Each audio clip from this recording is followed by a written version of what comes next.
사라질 세상 영원한 교회라는 제목으로 말씀 전하도록 하겠습니다. 잠시 기도할까요?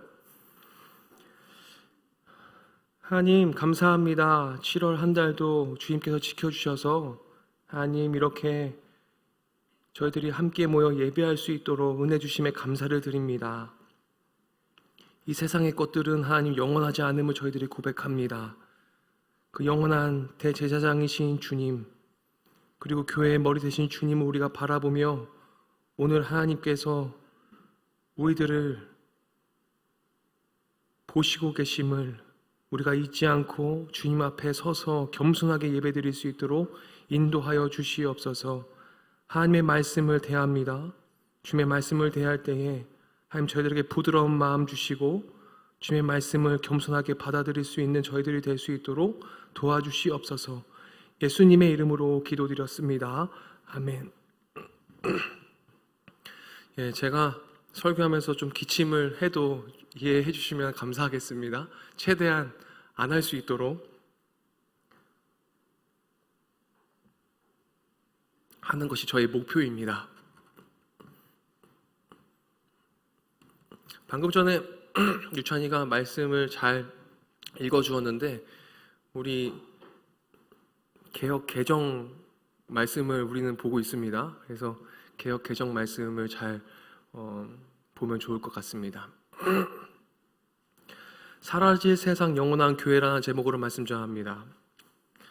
여러분, 사바나를 호령하는 최강의 동물이 있는데 무엇인 줄 아십니까? 사자입니다. 사자. 야생에서 이 적수가 없을 것이라고 생각을 하지만 사실 사자가 야생에서 살아남는 데에는 굉장히 많은 과정들이 있습니다.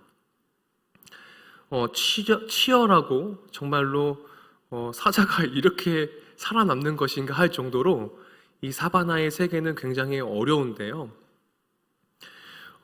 사자가 무리해서 이탈을 해서 먹을 것이 없어서 하염없이 땅만 파고 다니는 사자도 볼 수 있죠. 심지어 초식동물에게 쫓겨다니는 볼품없는 모습도 보게 됩니다. 사자들의 세계에는 일정한 규칙이 있는데 어떤 규칙이 있냐면요, 새끼 사자들이 성인이 되는 순간 그 무리 안에서 이탈을 해야 됩니다. 무조건. 그래서 자생해야 돼요. 그룹 밖으로 쫓겨나가서 거의 예외 없이 벌어집니다. 암사자의 경우는 다른 사자 그룹에서 언제든지 환영하는 반면 숫사자는 몸이 둔하고 사냥에 적합하지 않기 때문에 그 무리에 잘 끼어 있지 못해요. 그래서 어린 숫자자는 아무도 반겨주지 않으면 외로운 싸움을 해야 합니다. 보통 그룹 사냥을 기본으로 하는 사자 집단에서 혼자가 된다는 것은 많은 것을 포기해야 해요. 사바나에 살고 있는 초식동물은 자신을 보호할 만한 무기들을 다 갖추고 있어요. 그래서 날카로운 뿔을 가지고 있는 버팔로도 있고 가젤들도 있죠. 그래서 수사자가 혼자 조금 좀 야위어 보이고 이런 것은 뭐 유튜브에서나 뭐 이렇게 보면 찾아볼 수 있겠지만 뭐 버팔로나 이런 친구들한테 당해서 수사자가 막 도망가기도 하고 그렇거든요. 그래서 혼자서 사냥하려면 이들보다 더 빠르게 혹은 이들을 순식간에 제압할 만한 힘이 필요하지만 무리에서 갓 떨어진 숫자자가 이들을 제압하는 것이 쉽지 않습니다. 사자 집단이라고 이렇게 불리는 것이 있는데 이것을 프라이드라고 하는데 보통 숫사자가 1마리에서 3마리 정도 있고 그리고 암사자가 10마리 정도 있는 그룹으로 지어서 사자들은 사냥을 해요. 근데 이보다 더 큰 그룹들도 존재를 하게 되는데 무리에서 떨어진 어린 숫자자가 이들과의 경쟁에서 이기기는 쉽지 않죠. 그래서 사냥감을 얻는 것이 너무나 어려운 거예요. 이러한 프라이드와의 경쟁에서 이겨내지 못한 어린 숫자자는 결국 어떻게 됩니까? 그 영역에서 벗어나서 쫓겨나서 잘못하면 죽을 위기에도 처하는 것이 어린 숫사자의 운명입니다. 결국에는 어린 숫자자들은 먹을 것도 부족하고 동료도 없이 위험하게 처하게 되는데 그로 인해서 무리를 이탈하게 되고 죽게 되는 수사자들이 생겨나게 돼요. 이렇게 비참한 모습으로 돌아가게 되는데 제가 왜 이런 얘기를 하려고 하냐면 여러분 수사자가 마냥 강해 보이고 동무들을 쉽게 잡아서 잘 살 것 같고 이렇게 보이지만, 수사자 또한 너무 강해 보이지만 그 그룹, 공동체가 없으면은 힘들어진다는 것을 설명하고 있는 것입니다. 그만큼 공동체가 중요하고 그 그룹들은 너무나 중요하게 우리들에게 작용하는 것이죠. 오늘 본문 말씀 역시 무엇을 나타내냐면, 그리스도인들이 공동체를 형성하면서 살아가는 것이 얼마나 중요한 것인가를 말하고 있는 것입니다. 건강한 공동체를 유지하기 위해서 반드시 해야 할 중요한 핵심을 오늘 본문에서 가르치고 있는데요. 그것이 무엇이냐면, 우리 교회는 어떤 공동체를 지향하는지 아세요? 네? 우리 교회는 은혜 공동체, 영성 공동체, 성교 공동체를 지향을 합니다. 그래서 특별히 이번 달은 선교회 회복의 달인데 우리는 선교적 교회를 지향하고 있어요. 귀한 말씀을 통해 다시 한번 우리 공동체를 돌아보고 공동체의 건강함을 유지하기 위해서 우리에게 해야 할 것이 덕목이 무엇인지 좀 살펴봤으면 좋겠는데요. 오늘 본문 말씀에서 그리스도인으로서 생존하고 그 생존을 위해서 가장 중요한 것이 무엇인지에 대해서 분명하게 가르치고 있어요. 14절 말씀을 다 같이 한번 읽어보겠습니다. 다 같이 읽을게요. 모든 사람과 더불어 화평함과 거룩함을 따르라. 이것이 없이는 아무도 주를 보지 못하리라. 어떻게 해야 된다고 가르치고 있습니까? 모든 사람과 더불어 화평함과 무엇을 따라가야 돼요? 거룩함을 따라가야 합니다.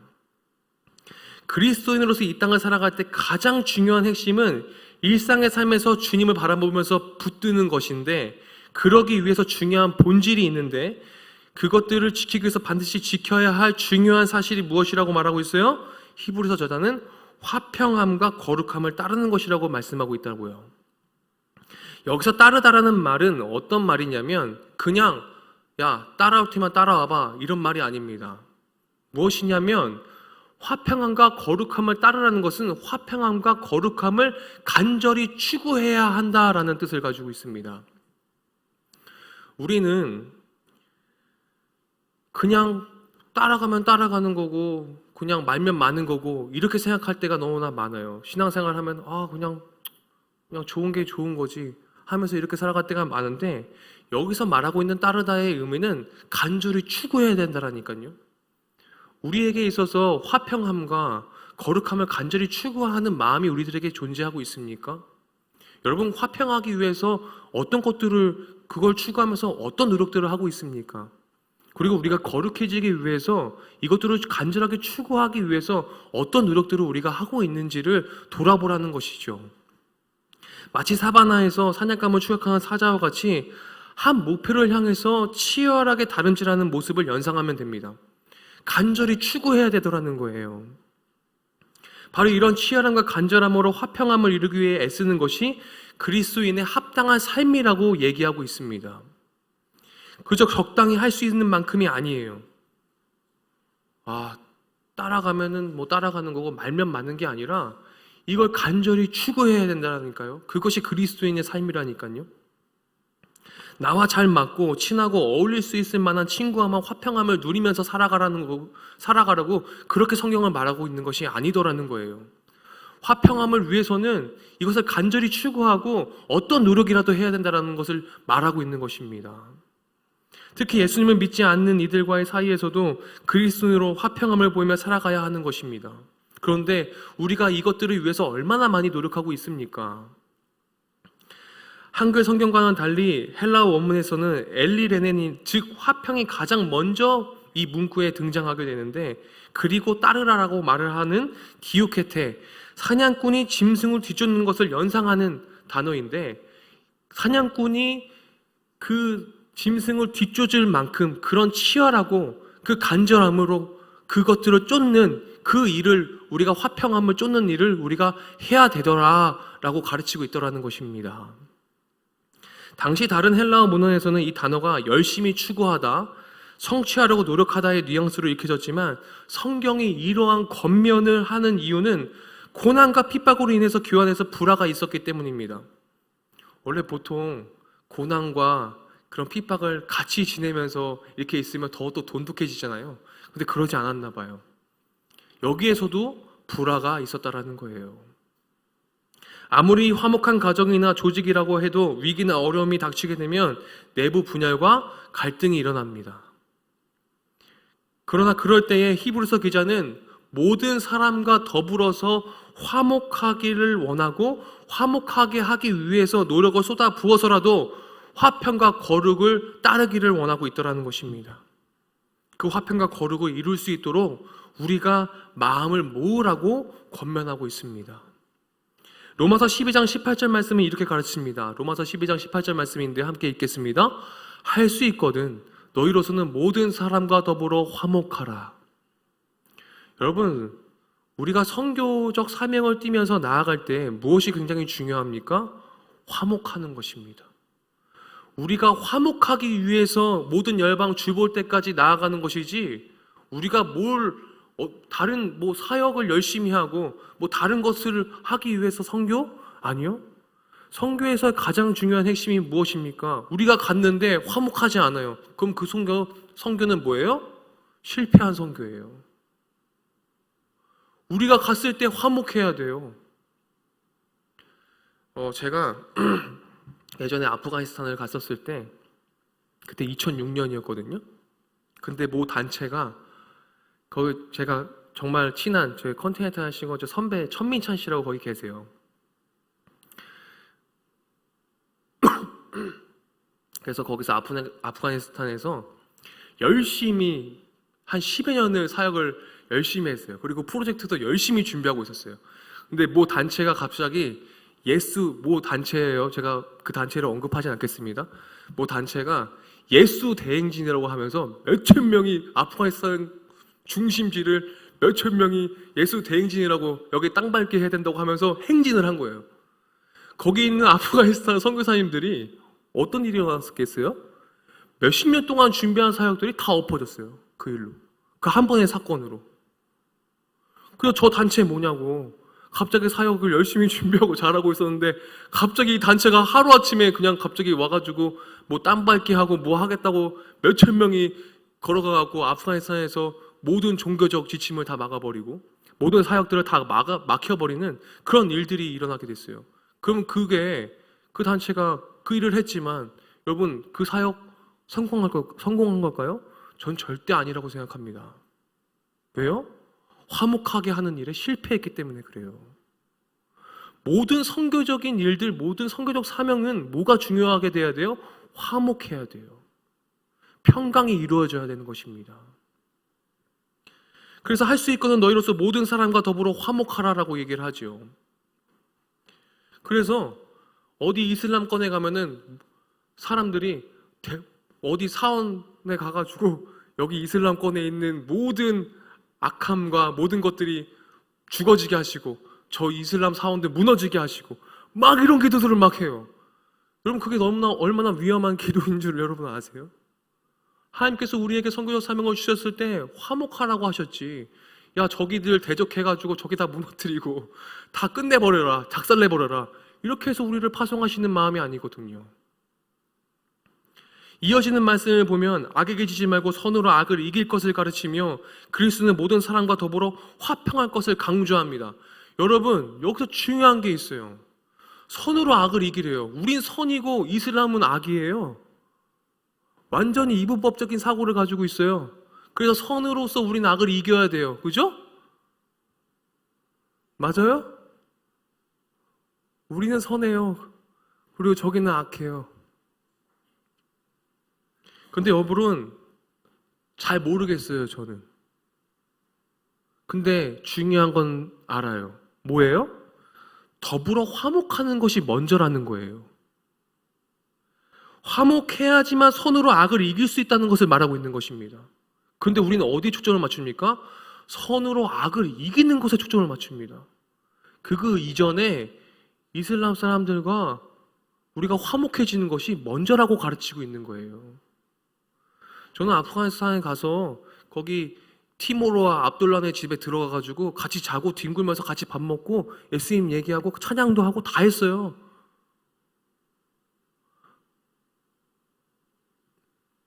우리가 더불어 주목할 것은 히브리서 기자가 화평만 강조한 것이 아니라 여기서 더 중요한 게 무엇입니까?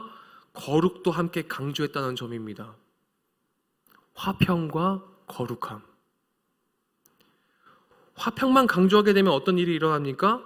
좋은 게 좋은 거라고 생각하면서 비질레와의 타협도 서슴지 않게 됩니다. 우리는 모든 사람과 좋은 관계를 유지하는 화평에 힘써야 함과 동시에 그 화평이 진리 안에서 일어나도록 거룩도 추구해야 해요. 거룩이 없는 화평, 진리 밖에 있는 평화는 모두 거짓 화평일 뿐이죠. 그래서 이 화평이, 화목이 잘 이루어지려면 무엇이 여기에 있어야 돼요? 거룩함이 존재해야 됩니다. 그것은 언제든지 터질 수 있는 화약고나 다름이 없는데, 우리가 힘써 화평과 거룩을 균형 있게 추구할 때 우리는 어떻게 됩니까? 주님을 볼 수 있게 됩니다. 이것이 참된 선교이지요. 그런데 화평과 거룩함이 없이 주님을 바라보지 않으면 그것이 올바른 선교적 사명을 가지고 있을까요? 그건 선교가 아니에요. 마태복음 5장 8절에서는 주님께 이렇게 말씀하십니다. 함께 읽을까요? 마음이 정결한 자는 복이 있나니 그들이 하나님을 볼 것이며. 여러분, 하나님을 본다는 것이 무엇을 의미하겠습니까? 이것은 우리 육안으로 하나님을 본다는 것을 의미하지 않을 것입니다. 본다는 헬라어 옵세타이는 하나님의 속성을 깊이 이해하고 경험한다는 것을 얘기하고 있어요. 여기서 마음에 정결한 자는 복이 있나니 그들이 하나님을 볼 것이며를 우리가 뭐라고 해석할 수 있어요? 마음이 정결한 자는, 화평과 거룩함을 이루는 자는 하나님을 볼 것인데, 이것은 뭐예요? 하나님을 깊이 이해하고 하나님을 경험하게 될 것이다 라고 얘기하고 있는 것입니다. 그래서 더 나아가서 하나님께서 계신 하나님 나라에 들어갈 수 있다라는 것을 가르치고 있는 거예요. 즉, 우리에게 화평과 거룩이 없다면 우리는 하나님을 깊이 경험할 수도 없고 하나님의 계신 곳을 경험할 수도 없으며 하나님께 나아갈 수 없습니다. 그래서 우리가 선교가 뭡니까? 하나님의 나라를 확장하고 하나님 나라를 이루려고 하는 것인데, 화평과 거룩함이 없는 선교는 뭐예요? 하나님의 나라를 이룰 수 있습니까? 없습니까? 없습니다. 하나님을 볼 수 없는데, 그래서 화평과 거룩함이 없어요. 화목함이 없어요. 그럼 어떻게 돼요? 그 선교팀이 어떻게 됩니까? 하나님의 나라를 볼 수 있어요? 아니요. 뭐에 집중하게 돼요? 사역에 집중하게 되는 걸 많이 봐요. 뭘 해야 돼, 계속. 뭘 이루어야 돼. 우리가 가가지고.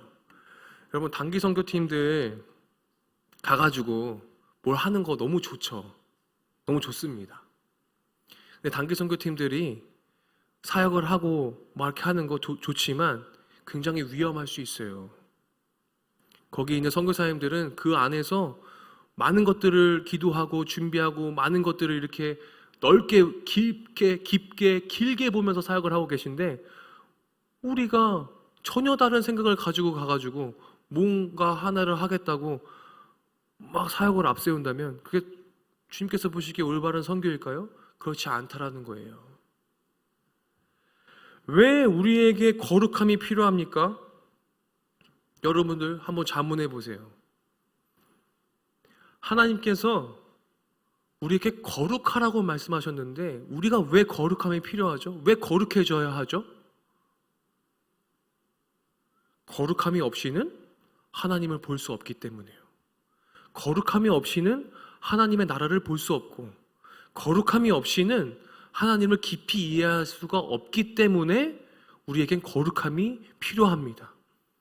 그래서 날마다 우리가 기도해야 합니다. 주님, 제가 정결하게 해주세요.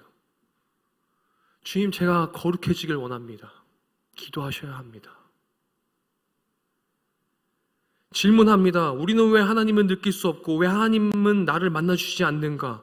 저는 담대히 고백하지만 우리의 거룩함이 없을 때, 주님께 속해 있지 않을 때, 주님 안에 거하지 않을 때, 주님 안에 우리의 존재 이유가 분명하지 않을 때 우리는 절대 주님을 만날 수도 없고 경험할 수 없습니다. 우리가 거룩해져야지만 주님을 깊이 이해할 수 있고 주님을 만날 수 있습니다. 베드로전서 1장 15절은 이렇게 말합니다. 오직 너희를 부르신 거룩한 이처럼 너희도 모든 행실에 거룩한 자가 되라. 우리의 삶의 행실에 우리가 거룩한 자인지를 돌아볼 필요가 있습니다. 하나님은 거룩한 분이시기에 우리 역시 모든 행실에서 거룩함을 따라 행하는 것이 그리스도인의 마땅한 삶입니다. 이 거룩함을 따르는 삶이 곧 하나님을 보는 것이기 때문입니다. 주님, 저에게 거룩함을 주세요. 기도하셔야 합니다. 주님을 깊이 경험하고 주님을 만나고 싶으십니까? 거룩을 쫓으십시오. 화목하기 위해서 그것을 따르십시오. 간절히 추구해야 합니다. 이 두 가지 양 날개가, 화평함과 거룩함이라는 이 날개가 그리스도의 몸된 교회인 공동체를 하나 되게 하고 하나님 나라의 확장을 이루게 하고 건강하게 세우는 비결이자 해답이 되어집니다. 우리 이음 공동체가 화평함과 거룩함을 간절히 추구하는 공동체가 되기를 소망합니다. 그래서 선교적 사명을 감당해내는 그런 공동체 되기를 원해요. 공동체에서 떨어져 나가는 것은 위험합니다. 강하고 혼자 충분히 살아남을 수 있을 것 같은 사자도 어떻게 해요? 공동체를 이탈하면 어떻게 된다고요? 죽어져 나간다고요.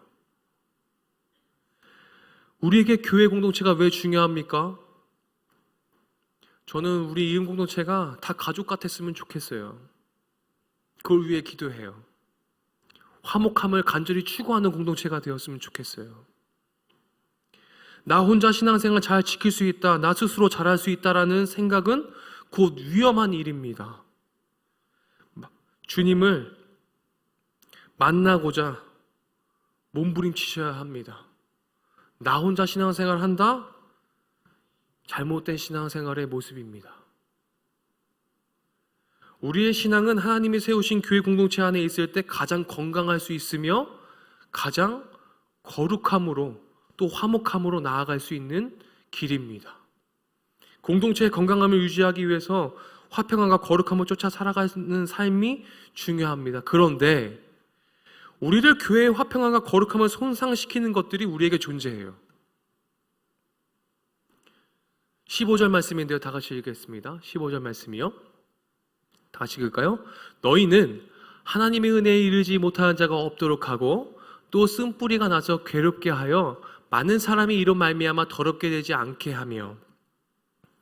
여러분, 여기서 잘 보시면 뭐라고 되어 있습니까? 하나님의 은혜에 이르지 못하는 자가 없도록 하고 라고 되어 있습니다. 은혜에 이르지 못하는 자가 없도록이라는 말은 은혜에 뒤처지는 사람이 있는지 없는지 돌아보라는 거예요. 이해되세요? 누구는 똑같은 공간에서 똑같은 예배를 드리는데 누구는 한량없이 부어 쏟아내리는 은혜를 받고 막 이렇게 사는 분이 있는가 반면 누구는 은혜를 거부하는 분이 있겠죠. 그것들을 살피는 사람이 되어야 된다는 거예요. 그것이 화목을 간절히 추구하는 삶인 거고 거룩함을 간절히 추구하는 삶인 것입니다. 은혜에 참여하지 못하는 자가 없는지 돌아보라는 겁니다. 그것들을 살피는 일들을 하시길 바랍니다. 이런 사람은 영적 퇴보 상태에 빠져서 결국 배교하게 될 것을 우려하고 있는 마음을 히브리서 기자는 우리들에게 전달하고 있습니다. 그래서 히브리서 기자는 교회 공동체가 구성원들이 신앙적 후퇴나 퇴보가 일어나지 않도록 서로 살필 것을 권면하고 있는 것입니다. 여러분, 유다는 어땠습니까? 예수님과 함께 동고동락하며 살아갔던 유다도 하나님의 은혜를 저버리고 뒤처졌습니다. 우리 이음 공동체가 은혜에 이르지 못하는 자가 없도록 은혜에 뒤처지는 영적 퇴보 상태에 빠져있는 친구가 있는데 그것을 살피고 있지 않다면 우리는 화평과 거룩함을 간절히 추구하지 못하는 공동체입니다. 선교적 공동체가 아닌 것이죠. 이것이 더욱 위험한 상태가 되는 것입니다. 또한 15절 후반부에 쓴뿌리가 나서라는 말을 통해 교회 속에서 분쟁을 일으키는 사람들이 있었음을 알 수가 있습니다. 이는 가까운 성도들로 하여금 해를 끼치는 사람을 비유적으로 표현한 말인데 이런 사람들 때문에 교회 안에서 갈등이 일어나고 마음의 상처를 받아서 믿음의 정도에서 떠나게 됩니다. 그러므로 교회는 이러한 위험 요소들에 대해서 영적 긴장감을 가지고 있어야 하고 적절하게 이것에 대해서 대처할 수 있어야지만 건강한 공동체를 이룰 수 있습니다. 교회의 화평과 거룩함을 손상시키는 또 다른 위험은 무엇이냐면 육신의 욕망입니다. 16절 말씀을 함께 읽겠습니다. 16절 말씀입니다. 음행하는 자와 곧 한 그릇 음식을 위하여 장자의 명분을 판 에서와 같이 망령된 자가 없도록 살피라. 여러분, 음행하는 자는 어떤 사람입니까? 성적 타락에 빠진 사람을, 그리고 망령된 자는 누구라도 가까이 할 수 없는 사람을 의미하고 있습니다. 히브리서 기자는 그 예로 에서라는 한 인물을 가리키고 있는데, 에서가 여러분 어떤 사람이었습니까? 이방 여인과 결혼 생활로 인해서 이삭과 리브가의 마음을 비통하게 만드는 사람이었습니다. 또한 에서는 장자였음에도 불구하고 장자에게 복을 주시는 하나님을 만홀히 여기며 무익한 것으로 간주하여서 그것을, 장자권을 팥죽 한 그릇에 팔아버린 자이기도 합니다. 여러분, 장자권은 아버지의 기업을 상속하는 권한이기도 하지만 더 나아가 이것이 왜 중요합니까? 아버지를 통해서 주시는 하나님의 약속된 복을 받는 권한이기도 하기 때문에 그렇습니다. 그래서 이 장자권이 중요했습니다. 그런데 이 장자권을 굉장히 업신여겼던 것이죠. 하나님의 언약을 업신여겼던 것입니다. 이런 하나님의 관계 속에서 얻어지는 권한을 에서는 자신의 능력과 상관없이 태상적으로 이 복을 받을 수밖에 없는 사람이었는데, 그래서 에서는 누구에게도 빼앗길 수 없는 자신만의 고유하고도 소중한 이 장자권, 이 복, 이 하나님의 언약을 배고픔을 참지 못하고 동생 야곱에게 팔아버립니다. 굉장히 업신여긴 것이죠. 평소 자신이 하나님의 복에 대해서 어떻게 생각했는지 가감없이 드러내고 있는 것입니다. 에서와 같은 사람은 영적 감각을 상실한 나머지 거룩한 것보다 어떤 것을 추구한 것이라고 볼 수 있습니까? 세속적인 것을, 육신의 욕망을 더욱더 추구했던 사람으로 우리가 볼 수 있습니다. 그래서 탐욕과 욕망만을 쫓다가 망하는 인생을 살아간 것이 에서의 인생이었죠. 이러한 인물이야말로 치열하게 영적 전투를 치르고 있는 신앙 공동체에게 해악을 가하는 존재인 것입니다.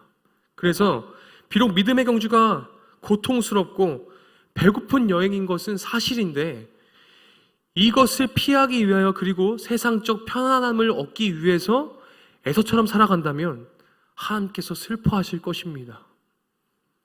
에서와 같이 망년된 행위라고 말하고 있는 이것을 우리가 하고 있진 않는지 돌아볼 필요가 있습니다. 우리 모두 에서를 반면교사 삼아서 그 무엇과도 바꿀 수 없는 장자권, 우리에게 주신 하나님의 언약을 팔아버리지 않는 우리가 되기를 간절히 소망합니다. 혹시라도 너무나 힘들어서 장자권을 팔고 싶어하는 분이 계십니까? 우리 공동체가 위로하고 응원하며 끝까지 하나님의 은혜를 누릴 수 있도록 서로 살펴주기를 원합니다.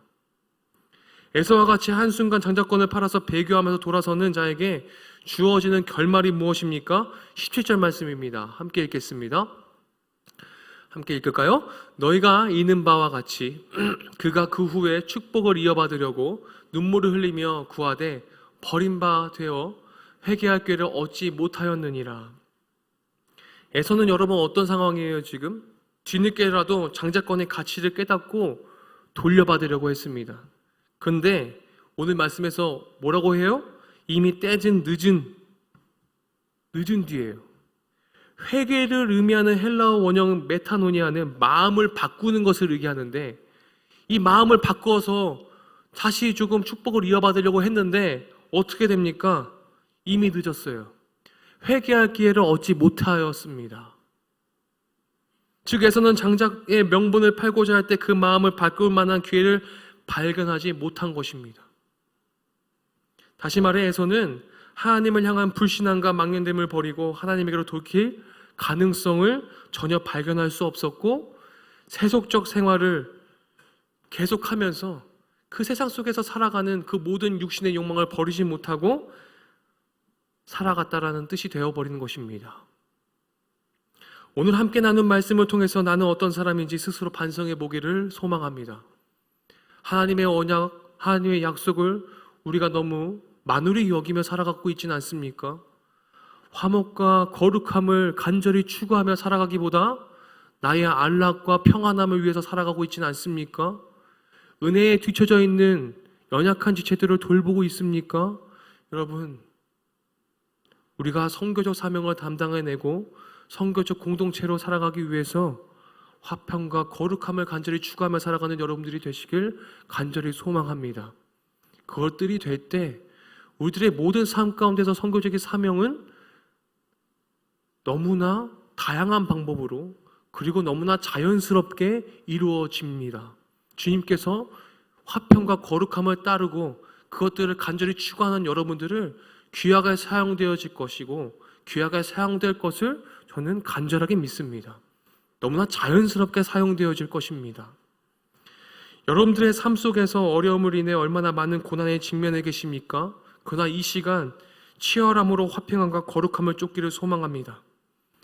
이 세상이 주는 평안함과 안락함이 아닌 하나님을 온전히 신뢰하는 믿음으로 믿음을 팔아버린 에서와 같은 어리석음을 내려놓고 예수님을 팔았던 유다와 같이 거룩함을 팔아버리지 말고 주님이 기뻐하시는 믿음의 소유자들 되시길 간절히 원합니다. 여러분들이 주 안에서 거룩함과 화평함을 간절히 추구하는 여러분들이 되시길 간절히 소망합니다. 그때에 모든 열방 주보 올 때까지 하나님의 나라가 여러분들을 통해 펼쳐지기를 간절히 소망하고 그 하나님 나라가 펼쳐질 것들을 간절히 기대하며 기도하겠습니다. 기도합니다.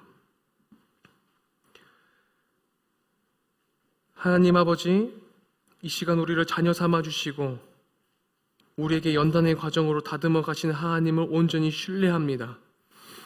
믿음을 지키기에는 세상은 험하고 우리는 연약하지만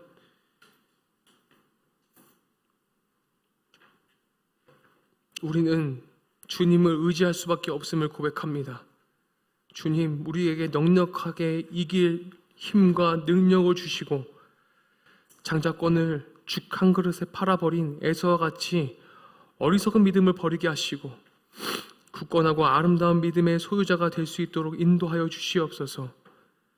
그리하여 하나님이 기뻐하시는 그 믿음으로 오늘도 가족과 이웃, 주변 사람들에게 하나님의 살아계심을 증거하는 그런 선교적 사명을 담당해내는 참된 제자들 될 수 있도록 인도하여 주시옵소서. 예수 그리스도의 이름으로 기도드렸습니다. 아멘.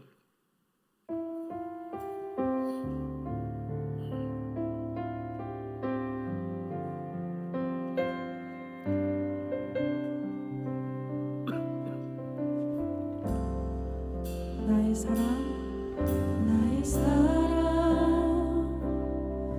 너는 어여쁘고 참 귀하다. 너는 보석보다 귀하다.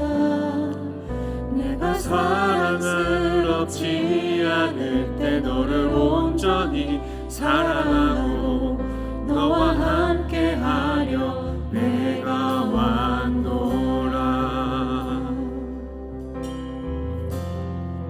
주의 사랑, 주의 사랑, 이 사랑은 결코 변치 않아. 모든 계절 돌보시네. 푸른 마르고 꽃은 시드나 주의 말씀은 신실해. 실수가 없으신 주만 바라라.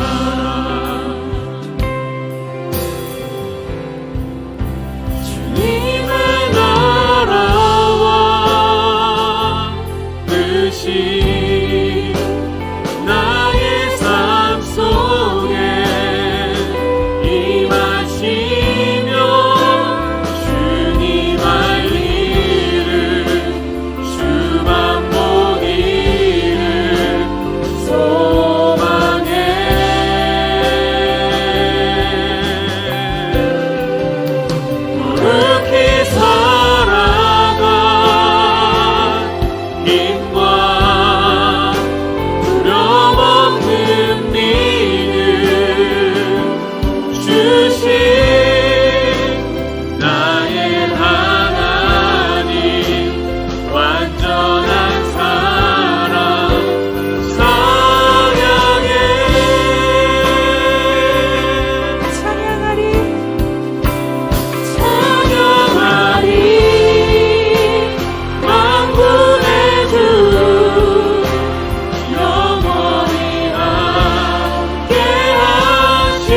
모든 사람과 더불어 화평함과 거룩함을 따르라.